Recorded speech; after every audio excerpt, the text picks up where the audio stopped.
fried noodles. Fried noodles. Dito fried noodles for lunch. Also shrimp or mix. Halo ko.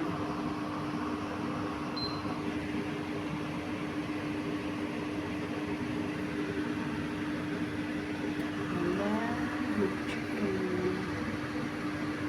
Para sa lunch nila.